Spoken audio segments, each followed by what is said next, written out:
Malvinas, a 38 años de la guerra. El 2 de abril conmemoramos un nuevo día del veterano y de los caídos en la Guerra de Malvinas. Desde hace casi 200 años, estas islas del Atlántico Sur se encuentran ocupadas por el Reino Unido y Argentina mantiene su reclamo por soberanía. Este nuevo aniversario es una posibilidad para analizar la cuestión, tratar de entender qué sucedió en 1982 y ratificar, una vez más, la soberanía territorial nacional y cuestionar todo vestigio de colonialismo. ¿Qué pasó el 2 de abril de 1982? Ese día desembarcaron tropas argentinas en las Malvinas y tomaron el control de las islas. La operación fue planificada y ordenada por la dictadura cívico-militar que gobernaba el país desde 1976, encabezada en ese momento por el general Leopoldo Galtieri, junto al almirante Anaya y el brigadier Lamidoso. El desembarco de fuerzas militares nacionales produjo una escalada que culminó en una guerra con el Reino Unido que ya todos y todas sabemos cómo terminó. El combate de Puerto Argentino ha finalizado. Negotiations will start tonight. Although there appears to be a ceasefire at the moment and the Argentinian forces in the Falklands have appeared to have surrendered. Ahora, ¿cómo llegamos a esto? ¿Por qué unas pequeñas islas fueron el escenario del mayor conflicto bélico de la historia argentina? Las Malvinas son un territorio ocupado por el Reino Unido desde 1833. Previamente, entre 1820 y ese año, habían estado bajo soberanía de Argentina.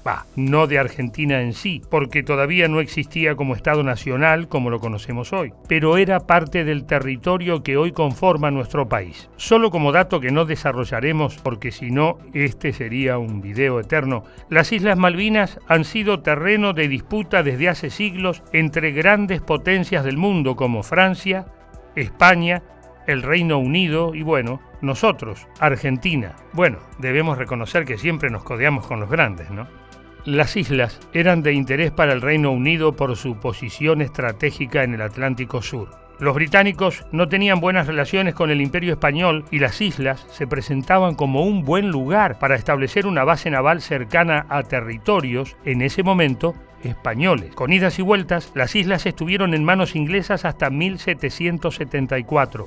A partir de ese año, formaron parte de los dominios españoles. Con la Revolución de 1810, el nuevo Estado Nacional, luego conocido como Argentina, tomó posesión de los antiguos terrenos coloniales como parte de su territorio soberano. Hasta ahí todo iba más o menos bien. Y veníamos bien, pero de golpe pasaron cosas. Recién estábamos terminando de brindar por el fin de año 1832, que a principios de 1833, una operación militar inglesa tomó posesión de las islas y expulsó a los pobladores argentinos. Nunca un fin de año o enero tranquilo en este país.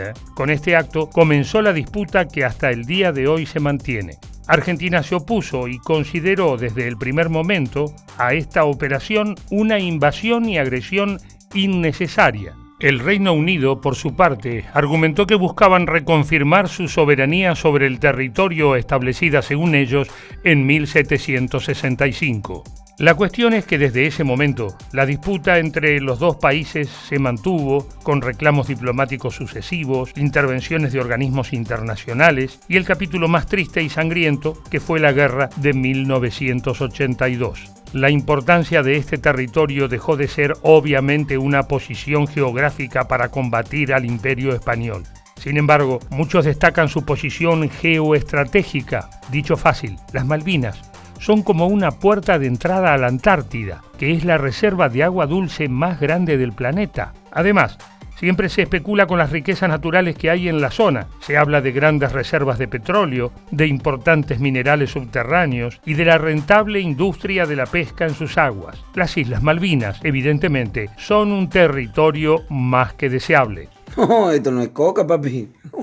Uno de los antecedentes más importantes antes de entrar en el detalle de la guerra del 82 fue la célebre Resolución 2065 de las Naciones Unidas, dictada a fines de 1965. En ese documento se dejó constancia por primera vez y de modo inobjetable que existía una disputa de soberanía entre Argentina y el Reino Unido y que debía resolverse en el marco del proceso de descolonización que se había propiciado logrado unos años antes. La resolución 2065 obligaba a los británicos a sentarse en la mesa de negociaciones y cuestionó el recurso de la autodeterminación de los pueblos, esgrimido históricamente por el Reino Unido. Ambos países aceptaron la resolución. Argentina lo tomó como un triunfo diplomático y así comenzaron las primeras conversaciones bilaterales para encontrar una salida al histórico conflicto. ¿Ninguna señal del gato? Vendrá.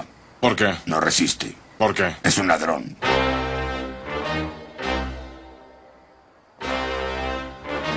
Y así llegamos a 1982. En Argentina gobernaba la Junta Militar encabezada por Galtieri. Hace unos días nomás conmemoramos un nuevo aniversario del golpe de Estado del 24 de marzo de 1976 que instauró una dictadura cívico-militar terrorista y genocida que marcó para siempre la historia argentina. Para el 82, el autodenominado proceso de reorganización nacional estaba en crisis. Había protestas y cuestionamientos vinculados a los derechos humanos. En el plano internacional, la Junta Militar era duramente criticada. Estados Unidos, partícipe necesario y protagonista central en la instauración de dictaduras en Latinoamérica durante décadas, estaba cambiando su política exterior y ya no apoyaba tan abiertamente a los militares. La economía nacional estaba en una profunda crisis. La caída de la Junta Militar era solo una cuestión de tiempo.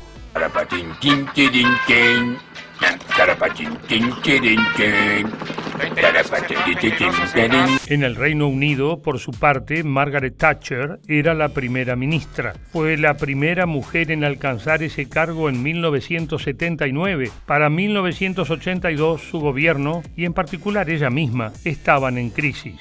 Su política de ajuste, una economía en decadencia, un gran aumento del desempleo y la industria prácticamente paralizada hacían prever que su gestión terminaría más temprano que tarde.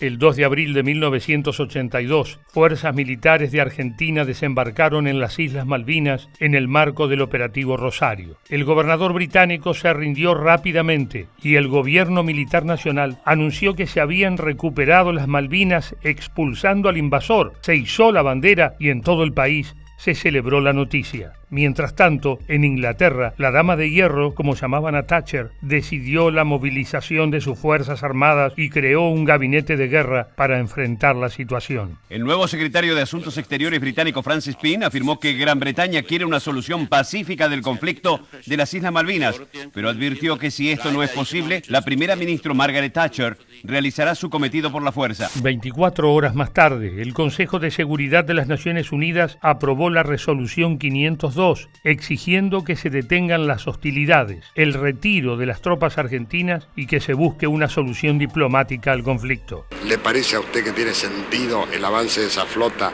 para restaurar una administración colonial? Esto parece realmente el primer capítulo de una novela de ciencia ficción. Sin embargo, ni Argentina ni el Reino Unido le hicieron mucho caso y todo escaló. Una semana después, Galtieri se reunió en la Casa de Gobierno con el secretario de Estado norteamericano, Alexander Haig, quien fue claro: si se seguía por este camino, habría guerra, y el Reino Unido tenía todo para ganarla. El titular de la Junta Militar y presidente de facto hizo caso omiso y frente a una Plaza de Mayo colmada y ruidosa, pronunció su triste e histórica frase: Si quieren venir, que vengan, les presentaremos batalla. Y vinieron nomás. Para fines de abril la situación en las islas ya era de máxima tensión y en mayo comenzaron los enfrentamientos armados. ¿Cómo llegamos a esto? ¿La dictadura militar quería ir a la guerra? Fue, como muchos dicen, un intento extremo para perpetuarse en el poder cueste lo que cueste. Desgraciadamente, no hay respuestas definitivas, sino solo interpretaciones. Algunos historiadores sostienen que lo que sucedió fue que en realidad los militares buscaban un acto reivindicativo que impactara en el sentimiento nacional.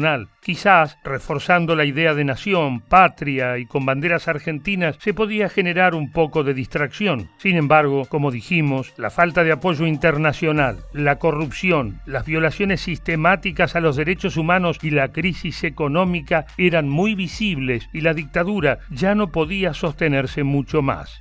La desclasificación de archivos secretos hace unos años demostró que el gobierno británico estaba dispuesto a buscar una salida acordada y no militar, pero lamentablemente la guerra sucedió. Fueron 74 días de conflicto, de amenazas, combates, y se estima que murieron 649 soldados argentinos, 255 británicos y 3 isleños civiles. La mitad de las bajas argentinas fueron producto del controversial hundimiento del crucero General Belgrano. Hasta el día de hoy se cuestiona el accionar de los ingleses al torpedear este barco a pesar de que se encontraba fuera del área de exclusión trazada por el Reino Unido. That ship was a danger to our boys. That's why that ship was sunk. El 14 de junio de 1982, Argentina finalmente acordó la rendición. Las Islas Malvinas volvían al dominio inglés y la guerra terminaba. El dictador Galtieri, en la cadena nacional donde informó la derrota, afirmó que los soldados argentinos lucharon con más coraje que armamento a la abrumadora superioridad de una potencia apoyada por la tecnología militar de Estados Unidos, sorprendentemente enemigos de la Argentina. La autocrítica y el pedido de perdón por la decisión irreflexiva y por haber sacrificado la vida de muchos todavía la seguimos esperando. El rol de Estados Unidos en este conflicto siempre fue puesto en debate. Mientras se dice que los militares argentinos daban por descontado el apoyo norteamericano, la realidad fue demostrando que esta hipótesis era insostenible. La política exterior estadounidense estaba cambiando y si bien no se oponía a la dictadura, desde el primer momento instó a una resolución no bélica. Era impensable que Estados Unidos apoyara a nuestro país en contra de su principal aliado y socio estratégico en la OTAN. If I may sum up, altogether this has been another chapter in the close discussion, consultation and similar beliefs and shared ideals between the United States and Britain. Esto fue demostrado en el llamado Informe Rattenbach, un documento realizado por la propia Junta Militar a fines de 1982 para investigar los hechos ocurridos durante la guerra. El texto final permaneció en secreto y su contenido sin censura se conoció recién en 2012. Entre sus conclusiones, afirma que Estados Unidos ya había manifestado su apoyo a Gran Bretaña en caso de conflicto, y otro punto clave enfatiza que los militares no habían previsto que los ingleses responderían como lo hicieron, ya que confiaban plenamente en una potencial intervención estadounidense en su favor. Esto hizo que no hubiera planes ni medios para hacer frente a la guerra y se desate una carrera de improvisaciones para responder a la contienda bélica. Tras meses de discursos encendidos pero sin fundamento, mentiras flagrantes en los medios de comunicación que afirmaban "vamos ganando", campañas solidarias que terminaron en estafas, el conflicto bélico terminó y comenzó el proceso de desmalvinización y se escondió a los jóvenes que volvían de las islas. La Junta Militar profundizó su crisis y la derrota en Malvinas fue el golpe de gracia que aceleró su entrega del poder y la vuelta a la democracia. El señor presidente de la Nación saliente procede a colocar la banda presidencial y entregar el bastón de mando al señor presidente constitucional, doctor Raúl Ricardo Alfonsín. Las negociaciones argentino-británicas por la soberanía de las Islas Malvinas llevan muchas décadas. Aún hasta el día de hoy el conflicto sigue siendo un tema en agenda para la Organización de las Naciones Unidas. En la última Asamblea General en junio de 2019, el Comité de Descolonización pidió que se reanudaran las negociaciones entre Argentina y el Reino Unido para buscar una solución pacífica y duradera. En esta reunión, el ex canciller argentino Jorge Faurie realizó una exposición en la que afirmó que Argentina no tiene dudas de su soberanía sobre las Islas Malvinas, Georgias del Sur, Sandwich del Sur y espacios marítimos circundantes y que por eso su reclamo es y será irrenunciable. En esa misma Asamblea General se aprobó una resolución que exige al Reino Unido finalizar la administración colonial del archipiélago de Chagos ubicado en Asia. El ex gobierno argentino lo consideró un precedente muy positivo al comparar dicho conflicto territorial con el de Malvinas, ya que ambos casos están involucrados con la descolonización. El Comité de Descolonización en las últimas horas recomienda tanto a la Argentina como al Reino Unido acatar la resolución de la ONU.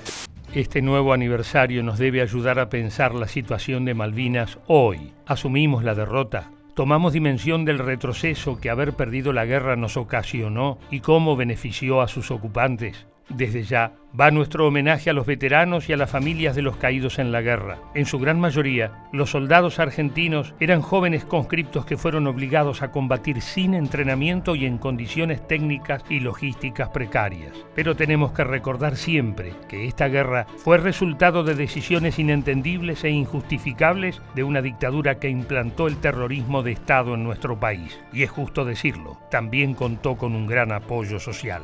El reclamo de soberanía sigue firme. Las Islas Malvinas son argentinas y debemos seguir exigiendo la retirada del Reino Unido. Pero la guerra no fue, ni es, ni será una opción seguramente. Para todos o casi todos fue un error, aunque haya generado confusos sentimientos de patriotismo. Hemos avanzado mucho en nuestra mirada como sociedad sobre la última dictadura militar. Enjuiciamos y condenamos a los responsables. Se mantiene la búsqueda de desaparecidos. Se restituyó la identidad a cientos de nietos. Reconocimos la responsabilidad de sectores civiles. Ahora, con el tema de la guerra, pareciera que no hubo tanto avance. Tenemos el desafío de reflexionar sobre Malvinas, entendiendo su contexto, remarcando la tremenda irresponsabilidad de la Junta Militar y el rol que tuvimos como sociedad en ese momento y en las décadas que siguieron para, de esta manera, poder sostener nuestro justo reclamo de soberanía con mayor solidez y contundencia. Y repetir, siempre que sea necesario, las Malvinas son argentinas.